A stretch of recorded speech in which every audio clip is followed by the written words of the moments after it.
Brother Egnima addressing the confusion, or rather the questions surrounding the day of the rapture. So many of us are not familiar. See, there are people that came through, according to them, as prophet or so from the 21st up until the 23rd, until the 28th, there's going to be darkness. So ngoba sibantu sinema-beliefs lahlukile, bakhona labavelile basho bathi yebo vele siyayithemba, baqhamuka nema-script abo as they are back up to attest their statement, and then labanye bavelile basho bathi man, this is something that we have heard before. Back in 2000 nomunye umuntu nje uzwavela washo wathi they said the same thing and literally nothing happened, because kude lolati kolanga lokuthi kahle kahle liyokhala nini licilongo. So ubrother Egnima is coming through and just trying to break it down. Nakhona guys asisho ukuthi brother Egnima ukhuluma lokungiko, nakhona sisho futhi ukuthi unemhanga. It is by choice which one do you believe, because apparently there's also people that bathemba the statement to an extent ukuthi some of them they sold a couple of their things, or labanye vele sebalungiselela kuhamba. So you're very much welcome to share your views on ulwazi nezindaba. People, I just want to say to you, you are confused, and you are confusing yourself and others. What you need to do is open your spiritual ear and hear the Lord. Because if you don't have the spiritual ear, then you don't have the Holy Spirit. Therefore, you cannot understand when the Lord himself speaks. Because kunabantu abathi uJesu akayazi ilanga. Abantu bacabanga ukuthi it is the first time the Lord God sent his son Jesus ukuthi hamba yolanda abantwana. Lalela ngebazalwane. uNkulunkulu uthume uJesu kaningi. I don't know how many times. I only know it was myself, it was revealed to me that it was 2015 25 December.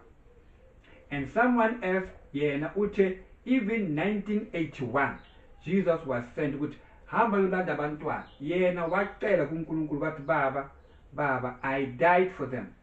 Give them another grace. Ngizathumela abantu ngesambulo so that my children are getting ready. So uma uNkulunkulu athi kuJesu landa abantwana bami emhlabeni, ngalelo langa lelo, on that day uNkulunkulu atshela uJesu uyabona ukuthi oh today is the day ukuthi ngilanda abantwana. So abantu emhlabeni bathi uJesu akalazi ilanga. Lalela bazalwane, uma uNkulunkulu athi kuJesu landa abantwana today, on that today Jesus knows that okay, so this is the day. Then uJesu ucela ubaba uthi baba peace, I died for them.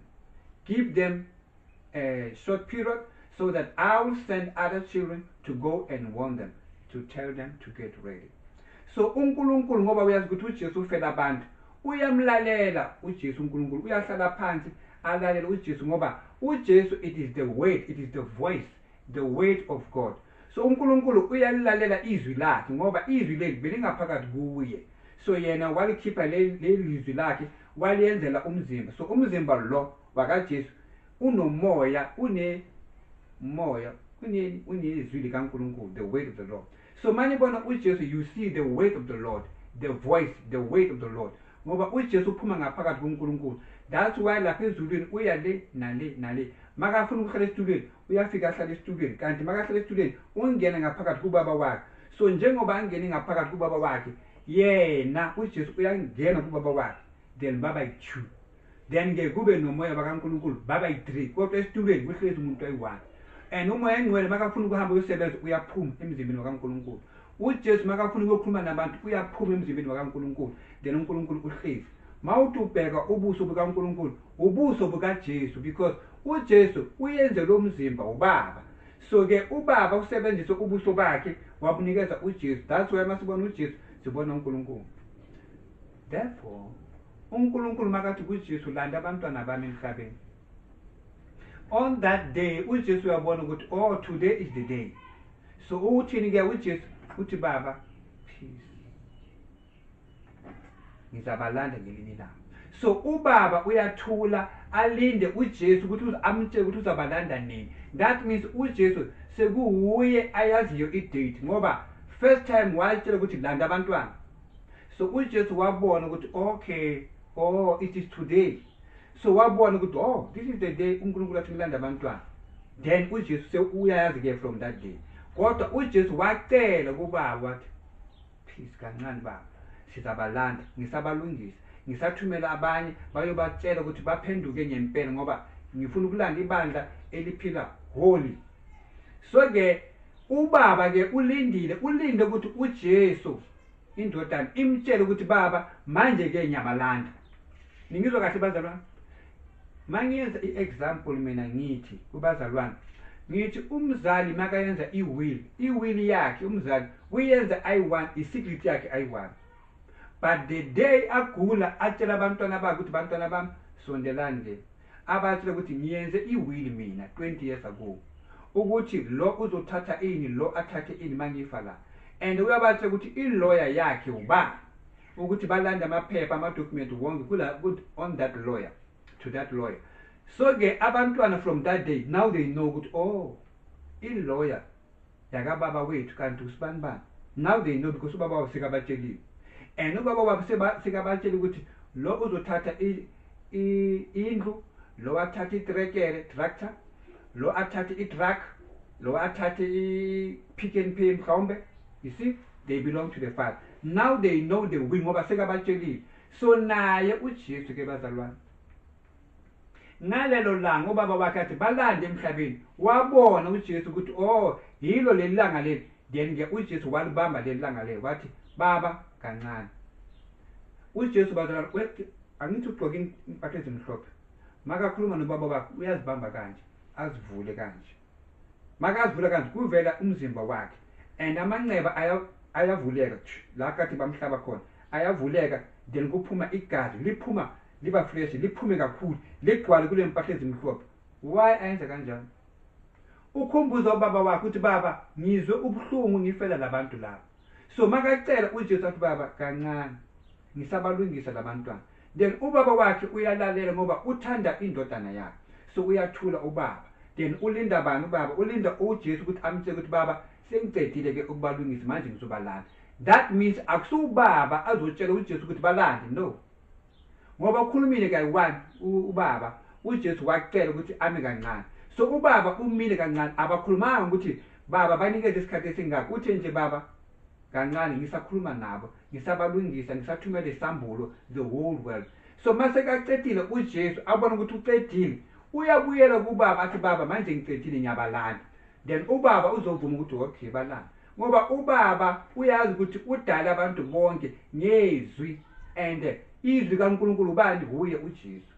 And njengoba uNkulunkulu adala abantu ngezwi uyayazi futhi uNkulunkulu ukuthi uJesu izwi likaNkulunkulu huye afela abantu. So abantu bonke emhlabeni bafelwe uJesu. Remember bazalwane, you also must understand uma kuthiwa every knee shall bow, it shall bow to Jesus. Huye anikezwe igama lokuthi amadolo wonke akhothamele yena. That's why lapha ezulwini mawuthi uyabheka ingilozi mazikhuluma naye zithi Father uJesu. Ezinye zithi Master, ezinye zithi Lord. Bambize the way bambize ngakhona because every knee bows to him. Every knee bows to him. So again you must know ukuthi uJesu uyayazi ilanga ngoba liphethwe huye manje. uNkulunkulu umele yena uJesu ukuthi asho ukuthi ubalanda nini. So huye uJesu simbone kaningi lapha ezulwini akhuluma na 24 elders abachazela ukuthi why he is delaying the rapture. Always makayenza i-meeting na 24 elders bakhuluma ngathi uyazama ubachazela uJesu ngoba amongst the 24 elders kuna 12 disciples of Jesus. So uyobahlanganise bayi-12 angene phakathi kwabo ayenze i-meeting nabo abatshele ukuthi yebo ngiyafuna ukulanda abantu emhlabeni kodwa abantu abasindisiwe they are more than 2 billion. Kodwa abanesayini yakhe they are few. So uyabachazela the 24 elders ukuthi why he is delaying the rapture. So when the Lord abona ukuthi manje sekuyisikhathi se-microchip and what is coming by the microchip uSathane uzenzani uJesu masekabonile uyabona ukuthi angeke ngivumele ukuthi bayenze microchip bazokhipha abantwana bami. So uJesu uyabona ukuthi kungcono ukuthi ngibalande. So makatshela abantu isambulo ukuthi tshelani ibandla ukuthi ngiyeza ngizolilanda and ngizolilanda ngesikhathi esiso, uyenza into ayithandayo. That is his will. So abantu bathi why akhuluma idate, ubani azobuza uNkulunkulu ukuthi uyenzani? Because it is written in the book of Job ukuthi ubani azomukisa uNkulunkulu ecourt, ubani azonikeza uNkulunkulu affidavit or court case ukuthi uyabizwa ecourt why uyenze kanje. Ibhaliwe in the book of Job ukuthi ubani azonikeza uNkulunkulu incwadi athi uyafuneka ecourt ngoba uyenze so. So ke bazalwane, uNkulunkulu he does what he pleases, he does what he likes. So ke uma kuthiwa darkness iyeza, I am telling you, I am not going back. I am not going back. Darkness is coming. The Lord has revealed it to many people. So mina mangikhuluma ngifakazela lo esikhuluma abantu abaningi ngoba uJesu asifundisa ukuthi wabo it will be like this. So uyabona omunye avele athi nami ngibone kanje, siyabona ukuthi it is happening and it is coming. That's why I say I am not going back. I am not going back. Bazalwane, darkness is coming. Darkness is coming. Darkness is coming in the name of Jesus. Darkness is coming. Abantu bazomangala, but the children of the Lord, they must be ready